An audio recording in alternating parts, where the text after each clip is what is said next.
Hey, welcome to the Explainer. Today we're going to jump into the epic life of Lord Rama, the seventh avatar of Vishnu. His journey is, without a doubt, a timeless source of inspiration. And here's the thing you got to get right from the start. His life wasn't just a highlight reel of cool events. Nope, it's really a roadmap, a collection of these huge lessons on duty, sacrifice, and doing the right thing. All right, let's get into it. So, we're going to follow Rama's journey in 6 parts. We'll start with his divine birth in Ayodhya and take it all the way to the incredible legacy he left behind. Okay, so first things first. To really get why Rama's story is so important, you've got to understand the world he was born into. And let me tell you, this was not a peaceful time. It was an age of total cosmic imbalance, a world that was basically screaming for a hero. So you've got this epic struggle, right? On one side, there's the demon king Ravana, and he's just throwing the whole world into chaos. I mean, sages can't even do their thing. The gods themselves are pretty much helpless. But on the other side, a plan is in motion, a divine solution. This leads to the birth of Rama to King Dasharatha and Queen Kaushalya, with one massive mission: bring back the balance, bring back Dharma.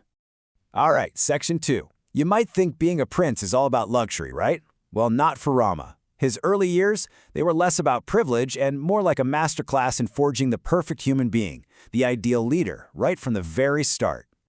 So check this out. He goes through this intense education, not as some pampered prince, but as just another humble student.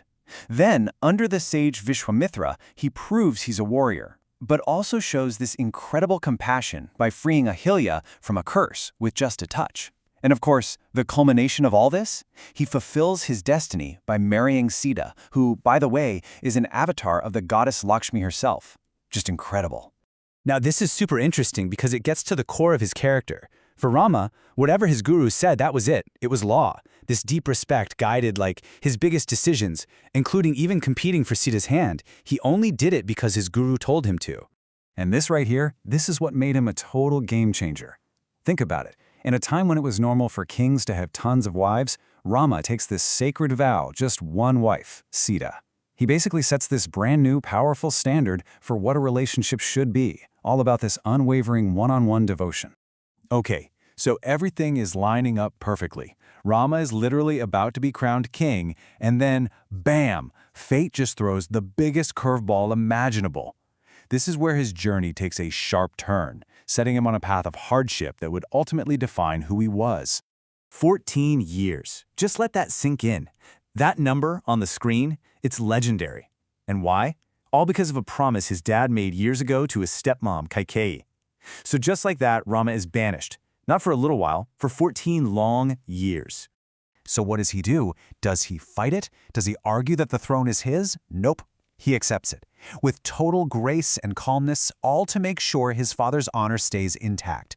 He gives up everything, the fancy clothes, the palace, and just walks out into the forest.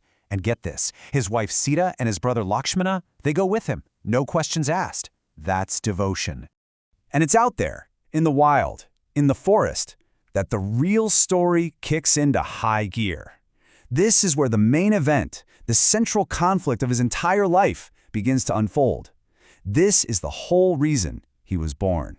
So, how does it all start? It starts with a spark of revenge. Ravana's sister gets rejected, and in retaliation, Ravana kidnaps Sita. That one act, it kicks off this massive, epic quest. Rama has to build an army, and he does, with the help of the Vanaras, the monkey men. They build this unbelievable bridge across the ocean, all leading to the final colossal battle. The war with Ravana that would literally decide the fate of the world. Okay, and this next part, man, it tells you everything you need to know about Rama's character. So Ravana's own brother, Vibhishana, shows up asking for protection. Now you'd think Rama would be suspicious, right? The enemy's brother? But no, he welcomes him in without a moment's hesitation. It's such a powerful lesson. You have a duty to protect anyone who comes to you for help, period, even if they're from the other side. So he wins the war. He returns to Ayodhya, and it's this huge celebration. I mean, this is the event we still celebrate as Diwali. It should be happily ever after, right? Well, not quite. After he takes the throne, Rama faces what is maybe his toughest, most heartbreaking challenge of all. You know how it is, the gossip starts. People start whispering. Sita was in Ravana's palace for so long. Is she still pure? This public chatter, this doubt, it puts Rama in an absolutely impossible spot. He's torn. Does he follow his duty as a husband or his duty as a king? And this is where it gets incredibly tough. In his heart, as a husband, he knows Sita is completely innocent. But as a king, his first duty, his Raj Dharma, is to his people. And for a kingdom to work, the people have to have complete faith in their ruler. The king has to be seen as perfect, beyond any doubt, which meant he had to address their concerns even if he knew they were wrong. And this leads to a truly agonizing decision. In what might be the greatest act of personal sacrifice a king has ever made, he exiles Sita, his beloved, pregnant wife, sending her to live in the forest. He puts his duty to his kingdom above his own happiness. It's a choice people have debated for thousands of years. All right, let's wrap this up. We're heading into the final chapter of this epic, and you'll see how this incredibly complex story finally comes to a close. Okay, so years go by. Rama eventually meets two young boys who, it turns out, are his sons, Love and Kush. And they reveal who they are by singing his life story right there in his court. It's incredible. So Sita is called back one last time to prove her purity, but instead, she makes her own choice, a really powerful, poignant one. She asks Mother Earth to just take her back, and she vanishes. With his work on Earth finally done, Rama divides his kingdom, walks into the Saryu River, and peacefully ends his time as an avatar, returning to the heavens. So, what are we left with? The ideal son, the devoted husband, the righteous king who made a sacrifice that's almost impossible to imagine.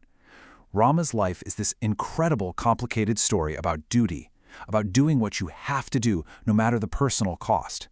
And it really leaves you wondering, doesn't it? What do these ancient ideals of dharma, of sacrifice, of duty, what do they really mean for us, right here, right now, in our modern world?